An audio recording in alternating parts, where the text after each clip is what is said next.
C'est une question qui nous a été posée encore à l'Assemblée par les députés. Le ministre des Finances y a répondu, mais apparemment tout le monde n'a pas entendu, surtout dans la presse.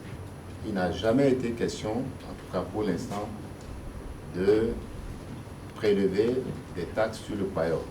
Quand le ministre des Finances a parlé de la situation sur le marché pétrolier, il a dit l'objectif du gouvernement, et je réitère cela, l'objectif du gouvernement est de rapprocher le prix sur le marché informel, donc le prix du paillot, et le prix dans les stations.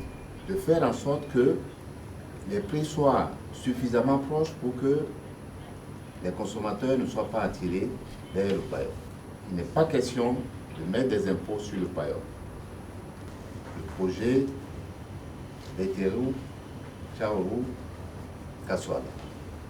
Ce projet, le gouvernement défunt l'a présenté au financement de la Banque islamique de développement. Alors, pour un montant de 45 milliards. L'accord a été obtenu au mois de novembre. Un mois et quelques jours après, le même gouvernement dit à la BID, oh, attendez, nous ne souhaitons pas que vous interveniez sur ce projet-là. Et au lieu de cela, il se retourne vers une entreprise béninoise et dit à cette entreprise, allez chercher de l'argent chez les banques commerciales et venez nous faire cette faute-là. Eh bien, c'est un bonheur pour cette entreprise, puisque au passage, le coût du projet passe de 45 milliards à 65 milliards. Mais en même temps, lorsque l'entreprise arrive à mobiliser les banques commerciales, les conditions de financement des banques commerciales sont beaucoup plus onéreuses. Le taux d'intérêt est de 7,5%, la durée est de 10 ans, avec 3 ans de délai de grâce. Et de l'autre côté, la BID nous propose ce financement-là de presque 45 milliards à un taux d'intérêt maximum de 2%, à une durée de vie qui tourne autour de 18-20 ans, avec un délai de grâce qui varie entre 4 et 5 ans.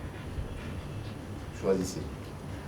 Donc notre décision a été de dire, ce projet, lui au moins, a déjà un financement, un financier.